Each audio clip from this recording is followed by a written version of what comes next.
Assalamualaikum warahmatullahi wabarakatuh. Sahabat seiman yang dirahmati Allah. Abdurrahman bin Auf adalah salah satu sahabat Nabi yang dikenal dengan kecerdasan, keteguhan iman, dan kedermawanannya. Beliau merupakan seorang pengusaha yang sangat kaya raya di zamannya. Saking kayanya Abdurrahman ini, jumlah hartanya aja sampai nggak terhitung. Bahkan dalam riwayat disampaikan, kalau rombongan dagang Abdurrahman bin Auf sedang melewati suatu daerah, jalan di daerah tersebut bisa-bisa tertutup oleh rombongan dagangnya. Namun, yang membuat nama Abdurrahman bin Auf itu abadi bukanlah karena kekayaannya, melainkan karena beliau sering menginfakkan hartanya di jalan Allah. Kalau biasanya orang kaya itu dinilai dari berapa banyak penghasilan atau aset yang dia punya, kekayaan Abdurrahman bin Auf justru dinilai dari berapa besar harta yang telah beliau sedekahkan di jalan Allah. Di video kali ini, kita akan mengisahkan perjalanan luar biasa dari Abdurrahman bin Auf, mulai dari awal keislamannya hingga beliau wafat. Jadi pastikan kamu menonton video ini sampai selesai, karena di kisah ini banyak banget pelajaran hidup yang bisa kita ambil. Oke? Yuk langsung aja kita mulai kisah. 10 tahun setelah tahun gajah, lahirlah seorang anak laki-laki dari suku Quraisy. Anak ini tumbuh di tengah keluarga yang cukup terhormat. Ibunya bernama Ashifah binti Auf dan ayahnya bernama Auf bin Abdu Auf. Sebelum memeluk Islam, nama asli anak ini adalah Abdul Amr bin Auf, nama yang cukup umum di zamannya. Tapi setelah dia mengenal Islam dan memutuskan untuk menjadi Muslim, Rasulullah SAW mengganti namanya menjadi Abdurrahman bin Auf, yang artinya seorang hamba Allah yang penuh dengan kasih sayang. Dari segi penampilan, Abdurrahman bin Auf juga punya ciri fisik yang cukup keren dan berwibawa. Beliau punya postur tubuh yang tinggi, bahunya lebar, dan dadanya bidang. Kulitnya putih bersih, wajahnya tampan, rambutnya lebat, bulu matanya tebal, dan hidungnya mancung. Kalau hidup di zaman sekarang, pasti beliau udah jadi pria yang paling diidamkan oleh wanita di seluruh dunia. Terus opa-opa Korea gimana? Ya, lewatlah, pakai ditanya. Sejak kecil, Abdurrahman bin Auf udah dididik dengan sifat-sifat mulia oleh ayahnya. Berkat didikan inilah, Abdurrahman pun tumbuh menjadi pemuda yang sangat sopan santun, berakhlak mulia, dan memiliki kecerdasan yang luar biasa. Abdurrahman juga tumbuh sebagai anak yang memiliki sifat toleransi yang tinggi. Beliau mampu menjaga dirinya dari hal-hal buruk yang dilakukan oleh sukunya. Meski hidup di tengah lingkungan Quraisy yang masih kental dengan budaya jahiliyahnya, Abdurrahman justru nggak pernah ikut-ikutan. Beliau nggak pernah menyembah berhala, nggak pernah mabuk-mabukan, apalagi berzina. Itu bukan Abdurrahman banget. Abdurrahman ini wataknya mirip banget dengan Abu Bakar dan Utsman bin Affan. Mereka udah duluan meninggalkan perbuatan jahiliyah itu bahkan sebelum Islam datang. Keren banget kan? Abdurrahman bin Auf bukanlah tipikal pemuda yang suka rebahan. Beliau adalah sosok pemuda yang gigih dalam mencapai tujuannya. Sejak muda, Abdurrahman udah disibukkan dengan kegiatan perdagangannya. Beliau selalu membawa barang dagangannya ke berbagai negeri untuk memperluas usahanya. Berkat kerja kerasnya inilah, Abdurrahman pun menjadi salah satu pedagang terkaya yang ada di Mekkah. Namun meskipun beliau udah menjadi salah seorang saudagar kaya dan hidup dengan harta yang bergelimang, Abdurrahman tetaplah Abdurrahman. Beliau nggak pernah sombong, beliau tetap sopan kepada siapapun dan selalu menunjukkan akhlaknya yang mulia. Jujur, cerdas, dermawan, bijak, itulah ciri khasnya. Setelah Nabi Muhammad diangkat menjadi nabi, laki-laki dewasa pertama yang memeluk Islam adalah Abu Bakar As-Siddiq. Nah, setelah Abu Bakar menjadi seorang Muslim, beliau pun mulai mendakwahkan ajaran Islam kepada orang-orang terdekatnya. Salah satu sahabat terdekat Abu Bakar yang paling dia percayai adalah Abdurrahman bin Auf. Mereka udah kenal lama, hubungan mereka juga akrab banget. Makanya Abu Bakar pun langsung mendatangi Abdurrahman lalu mengajaknya untuk memeluk Islam. Abdurrahman yang mendengar tawaran dari Abu Bakar nggak langsung nerima ajakan itu begitu aja. Beliau nanya dulu kepada Abu Bakar, beliau ingin tahu lebih dalam tentang agama yang disampaikan oleh Abu Bakar. Maka beberapa pertanyaan pun beliau lontarkan kepada Abu Bakar untuk meyakinkan dirinya sendiri. Setelah mendengar jawaban Abu Bakar, Abdurrahman pun langsung merasa yakin. Gak butuh waktu lama, beliau pun langsung mengajak Abu Bakar untuk pergi ke tempat Nabi Muhammad. Begitu sampai di hadapan Rasulullah, Abdurrahman bin Auf langsung mengucapkan 2 kalimat syahadat sebagai bentuk keimanannya kepada Allah dan Rasulullah. Dan mulai hari itu, Abdurrahman bin Auf pun resmi memeluk Islam. Setelah menjadi seorang Muslim, gangguan demi gangguan mulai menghampiri beliau. Abdurrahman bin Auf yang dulunya begitu disanjung dan dihormati oleh orang-orang Quraisy, kini seolah menjadi manusia yang paling hina di mata mereka. Beliau dicaci, dimaki, bahkan beliau juga sempat merasakan pahitnya disiksa oleh kaumnya sendiri. Akibat dari gangguan inilah Abdurrahman bin Auf pun diizinkan oleh Rasulullah untuk hijrah ke Habasyah. Setelah kembali dari Habasyah, Abdurrahman bin Auf dan beberapa sahabat lainnya diperintahkan oleh Rasulullah untuk hijrah ke Madinah. Nah, saat Abdurrahman bin Auf hijrah ke Madinah, seluruh harta kekayaan beliau yang ada di Mekah, beliau tinggalkan. Dan semua harta yang beliau tinggalkan itu diambil, dirampas, dan direbut oleh orang-orang kafir Quraisy yang ada di Mekah.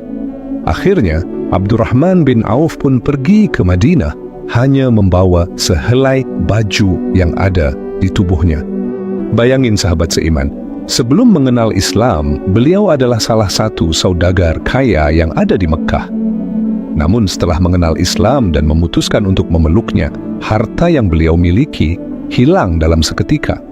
Namun semua itu tidak membuat Abdurrahman bin Auf goyah.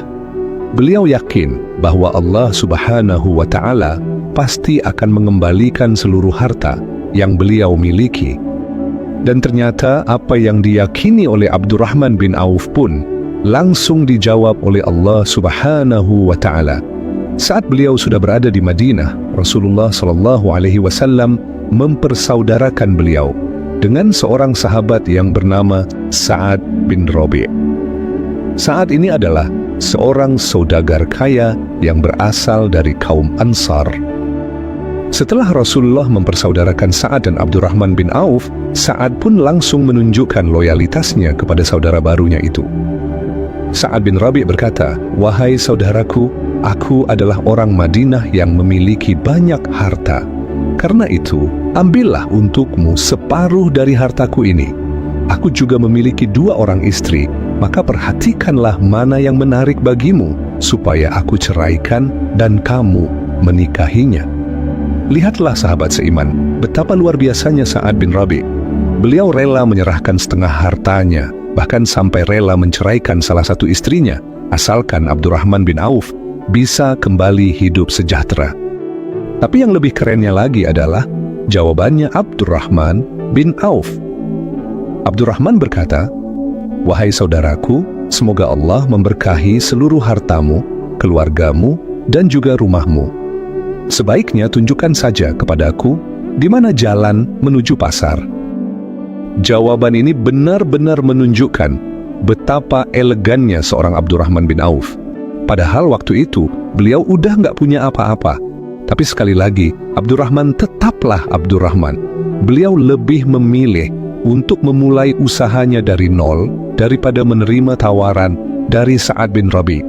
Dan dari sinilah kisah Abdurrahman bin Auf sebagai pedagang tersukses di Madinah dimulai.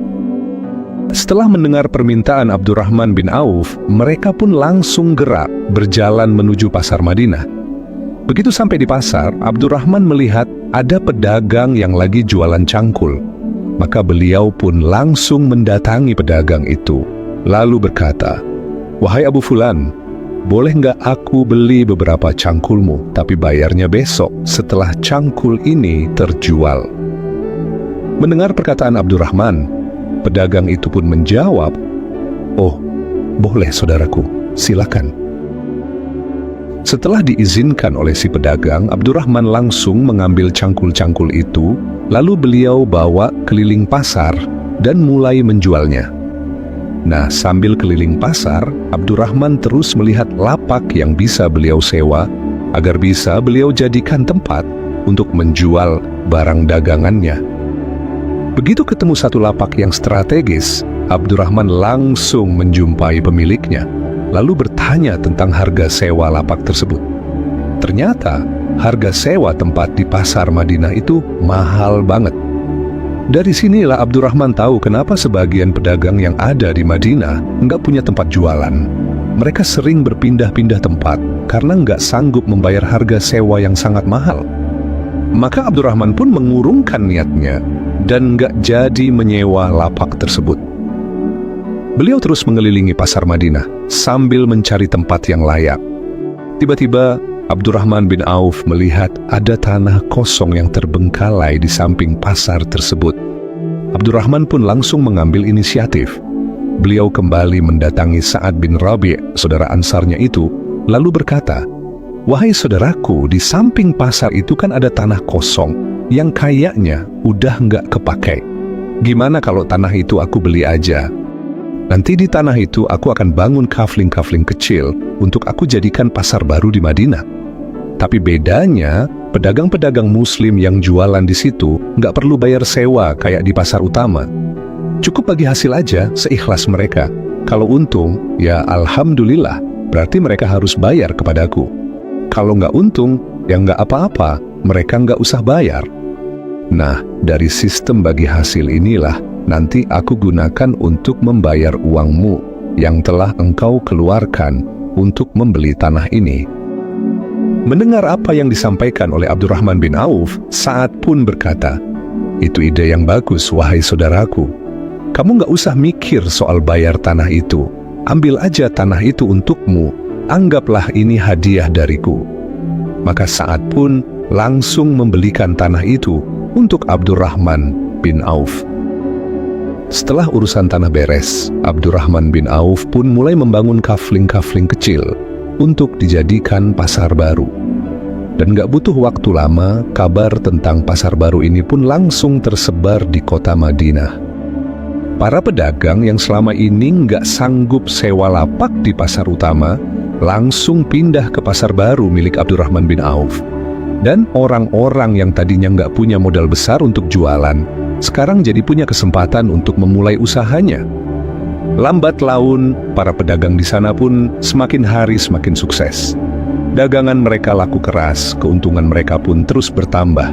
Nah, karena pedagang yang jualan di tempat Abdurrahman bin Auf semakin sukses, tentu beliau juga pasti merasakan hasilnya. Omset dagangan Abdurrahman pun semakin hari semakin meningkat. Dan mulai hari itu, Abdurrahman bin Auf kembali dikenal sebagai pedagang tersukses yang ada di Madinah.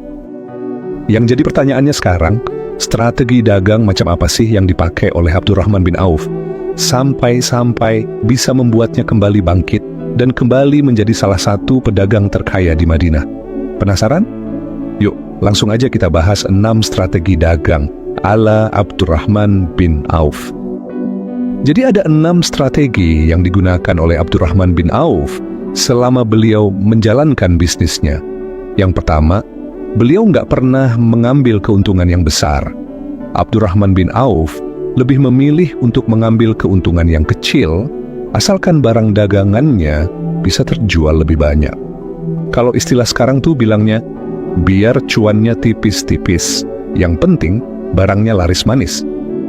Strategi Abdurrahman bin Auf yang kedua adalah beliau menjual barangnya secara tunai, bukan secara kredit. Bagi Abdurrahman, menjual barang secara kredit sama aja dengan mendekatkan dirinya kepada riba. Selain itu, dengan menjual barang secara tunai, perputaran uang pun menjadi lebih cepat. Strategi beliau yang ketiga adalah jujur dalam berbisnis. Ketika Abdurrahman bin Auf kembali membangun bisnisnya di Madinah, modal yang beliau andalkan bukanlah uang yang besar, melainkan sebuah kejujuran. Kejujuran inilah yang bisa membangun kepercayaan dari pemilik cangkul yang beliau jual. Strategi Abdurrahman bin Auf yang keempat adalah selalu berorientasi pada pasar. Abdurrahman bin Auf kalau mau ngambil keputusan di dalam bisnisnya, beliau nggak asal mutusin. Beliau selalu memikirkan apa yang lagi dibutuhin banyak orang, apa yang mereka pengen, apa yang bikin mereka nyaman. Dan prinsip itu selalu beliau pegang dalam menjalankan bisnisnya. Contoh yang paling jelas adalah waktu beliau melihat kondisi pasar di Madinah. Waktu itu, pasar Madinah tuh kondisinya kumuh banget, sempit, dan harga sewa tempatnya pun mahal banget. Kondisi seperti ini bisa membuat para pedagang merasa nggak nyaman, dan akhirnya pembeli pun jadi males datang. Nah, Abdurrahman ngelihat peluangnya di situ. Beliau ngerti kalau situasinya kayak gini terus, ini nggak akan menguntungkan siapa-siapa. Maka tanpa banyak basa-basi, Abdurrahman langsung mutusin buat membangun pasar baru yang lebih layak. Pasar yang lebih bersih, lebih luas, dan tentunya lebih adil untuk para pedagang. Dan benar aja, pasar baru yang beliau bangun pun langsung sukses besar. Para pedagang berbondong-bondong pindah ke tempat beliau, dan akhirnya pedagang merasa senang, pembeli pun merasa nyaman. Lalu strategi Abdurrahman bin Auf yang kelima adalah berbisnis untuk mencari keberkahan, bukan cuma mencari keuntungan. Bagi Abdurrahman, berbisnis itu bukan soal seberapa besar cuan yang bisa beliau dapat, tapi lebih ke apakah Allah ridha dengan usaha yang beliau bangun? Apakah usaha beliau bisa bermanfaat buat orang lain? Karena beliau yakin kalau niatnya udah benar, Allah pasti kasih jalan. Dan rezeki itu pasti bakal datang dengan sendirinya. Menurut Abdurrahman, keuntungan di dalam berbisnis hanyalah efek samping, bukan tujuan utama. Strategi Abdurrahman bin Auf yang keenam adalah selalu menjual barang yang berkualitas. Abdurrahman selalu memastikan kalau barang yang beliau jual itu harus benar-benar bagus dan layak dipakai. Makanya Abdurrahman selalu totalitas saat melayani pelanggannya. Kalau barangnya bagus, beliau pasti bilang barang itu bagus. Tapi kalau barangnya kurang bagus, beliau pasti menyampaikan kekurangan dari barang tersebut. Akhirnya, konsumen pun percaya banget sama Abdurrahman bin Auf. Mereka yakin kalau beli barang di tempat Abdurrahman pasti nggak bakal kecewa. Barangnya jelas, kualitasnya jelas, dan harganya pun jelas. Nah, kepercayaan konsumen inilah yang bikin bisnis Abdurrahman bin Auf terus berkembang. Selain hebat dalam berbisnis, Abdurrahman bin Auf juga dikenal sebagai orang kaya yang super dermawan. Saking dermawannya sampai-sampai ada yang bilang seluruh penduduk Madinah itu seperti punya bagian dalam harta kekayaannya Abdurrahman bin Auf. Maksudnya gimana? Jadi begini, harta beliau itu benar-benar beliau pakai untuk membantu orang lain. Sepertiga hartanya dipinjamkan kepada orang-orang Madinah yang membutuhkan. Sepertiganya lagi beliau pakai untuk membayar utang-utang mereka yang udah nggak sanggup membayar utangnya. Dan yang terakhir, sepertiga sisanya, beliau sedekahkan begitu saja, tanpa nunggu diminta dan tanpa mengharap balasan. Pada suatu hari, Rasulullah SAW sedang berpidato, menyemangati para sahabat untuk berinfak di jalan Allah. Nah, saat itu juga Abdurrahman bin Auf langsung maju, lalu beliau menyumbangkan hartanya sebesar 2.000 dinar. Melihat ketulusan Abdurrahman, Rasulullah langsung mendoakan beliau. Semoga Allah melimpahkan berkahnya kepadamu terhadap harta yang kamu berikan. Dan semoga Allah memberkati juga harta yang kamu tinggalkan untuk keluargamu. Selain itu, Abdurrahman bin Auf juga pernah menyumbangkan hartanya sebesar 200 uqiyah emas saat persiapan perang Tabuk. 200 uqiyah emas, kalau dikonversikan ke rupiah sekarang, jumlahnya bisa mencapai 10 miliar lebih. Melihat sumbangan Abdurrahman yang sangat besar, Umar bin Khattab sampai berbisik kepada Rasulullah, "Wahai Rasulullah, sepertinya Abdurrahman telah berdosa kepada keluarganya. Nampaknya dia nggak menyisakan uang belanja sedikit pun untuk keluarganya." Mendengar itu, Rasulullah pun langsung nanya kepada Abdurrahman, "Wahai Abdurrahman, apakah kamu meninggalkan uang belanja untuk istrimu?" Dengan tenang, Abdurrahman menjawab, "Ya Rasulullah, justru yang saya tinggalkan lebih banyak daripada yang telah saya sumbangkan." Rasulullah kembali bertanya, "Berapa jumlah yang engkau tinggalkan untuk mereka?" Maka Abdurrahman pun menjawab, "Sebanyak rezeki, kebaikan, dan pahala yang sudah Allah janjikan." Dan yang membuat Abdurrahman bin Auf menjadi lebih rajin lagi dalam bersedekah setelah beliau mendengar sabda dari Rasulullah, "Wahai Abdurrahman, sesungguhnya engkau termasuk ke dalam golongan orang-orang kaya, dan engkau akan masuk surga dengan merangkak. Maka berilah pinjaman kepada Allah Subhanahu wa Ta'ala, niscaya Ia akan melepaskan kedua kakimu itu." Mendengar sabda Rasulullah itu, Abdurrahman pun berkata, "Wahai Rasulullah, berikan aku solusi agar aku tidak masuk surga dengan merangkak." Rasulullah SAW menjawab, "Perbanyaklah bersedekah, niscaya kakimu menjadi ringan untuk masuk surga." Setelah mendengar sabda Rasulullah, Abdurrahman bukan hanya lebih giat lagi dalam bersedekah, beliau bahkan bercita-cita ingin menjadi miskin.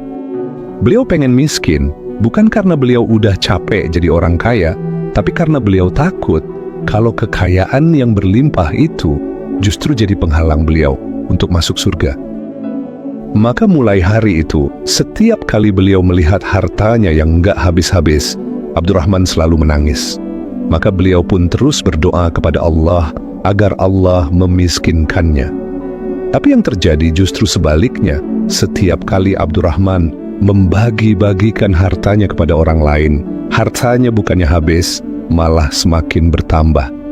Hingga pada suatu hari, Abdurrahman bin Auf pun melakukan suatu perbuatan di luar nalar manusia. Ketika para sahabat pulang dari perang Tabuk, mereka melihat kurma yang ada di kebunnya, semuanya telah busuk. Kebun-kebun itu ditinggal dalam waktu yang lama, dan gak ada yang merawatnya. Karena kurma-kurma ini udah busuk, pasti harga jualnya pun turun drastis, ya kan?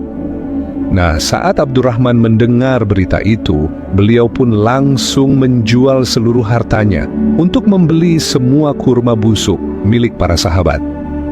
Dan yang lebih mencengangkan adalah Abdurrahman bin Auf membeli kurma-kurma itu dengan harga standar kurma yang bagus, bukan dengan harga kurma yang busuk. Abdurrahman sengaja melakukan ini agar beliau jatuh miskin. Tapi kalian tahu apa yang terjadi selanjutnya? Setelah Abdurrahman bin Auf membeli semua kurma busuk milik para sahabat, datanglah seorang utusan Raja Yaman yang sedang mencari kurma busuk. Kebetulan di negeri mereka sedang terkena wabah penyakit menular yang hanya bisa disembuhkan dengan kurma busuk. Setelah bertanya kepada beberapa orang di Madinah, utusan ini pun akhirnya tahu kalau kurma busuk udah dibeli semuanya oleh Abdurrahman bin Auf. Maka utusan ini pun pergi ke tempat Abdurrahman. Begitu sampai di tempat Abdurrahman bin Auf, utusan ini pun langsung menjelaskan maksud kedatangannya. Setelah menjelaskan maksud kedatangannya, utusan ini pun langsung menyerahkan uang yang ada di tangannya. Lalu ia memborong semua kurma busuk milik Abdurrahman bin Auf. Ternyata uang yang diserahkan oleh utusan Raja Yaman itu 10 kali lipat lebih banyak dari uang yang dikeluarkan oleh Abdurrahman bin Auf saat beliau membeli kurma busuk milik para sahabat. Gak jadi miskin lagi Abdurrahman bin Auf, bahkan sekarang hartanya bertambah 10 kali lipat. Allah memang udah menakdirkan beliau menjadi seorang yang kaya raya karena keikhlasan hatinya saat bersedekah. Sedekah Abdurrahman bin Auf bukan yang udah kita bahas aja, masih banyak sedekah beliau yang lainnya yang belum kita bahas. Di antaranya, Abdurrahman bin Auf pernah menyerahkan semua hasil dagangannya yang diangkut oleh 700 ekor unta kepada penduduk Madinah. Dan yang lainnya adalah saat beliau membeli tanah dengan harga 40.000 dinar, lalu beliau berikan kepada para istri Rasulullah setelah Rasulullah wafat. Gak hanya itu, beliau juga menjaga para istri Rasulullah agar bisa hidup dengan sejahtera. Abdurrahman bin Auf juga menjaga keselamatan keluarga besar Rasulullah dan memenuhi segala kebutuhan mereka. Sekarang kita masuk ke dalam kisah wafatnya Abdurrahman bin Auf. Abdurrahman bin Auf wafat pada tahun 32 Hijriah. Sebelum wafat, Abdurrahman bin Auf mewasiatkan 500.000 dinar untuk digunakan dalam perjuangan di jalan Allah. Beliau juga mewasiatkan setiap sahabat yang ikut perang Badar dan masih hidup, masing-masing mendapatkan 400 dinar. 500.000 dinar kalau dirupiahkan jumlahnya bisa mencapai 3 triliun lebih. Belum lagi ditambah dengan 400 dinar untuk masing-masing sahabat yang ikut perang Badar. Gak bisa berkata-kata lagi sahabat seiman, merinding saya. Yuk, kita lanjut. Di detik-detik wafatnya, Abdurrahman bin Auf sempat bersedih. Dalam kesedihannya beliau berkata, "Sungguh aku takut jika aku tidak bisa bertemu dengan sahabat-sahabatku karena banyaknya harta yang aku miliki." Tapi nggak lama setelah itu beliau langsung tersenyum. Kedua telinganya seolah mendengar sesuatu yang sangat indah. Mungkin saat itu beliau sedang mendengarkan kebenaran dari sabda Rasulullah, di mana Rasulullah pernah berkata, "Abdurrahman bin Auf di surga." Ya, beliau adalah salah satu dari 10 sahabat yang dijamin masuk surga. Wallahu a'lam bissawab. Wassalamualaikum warahmatullahi wabarakatuh.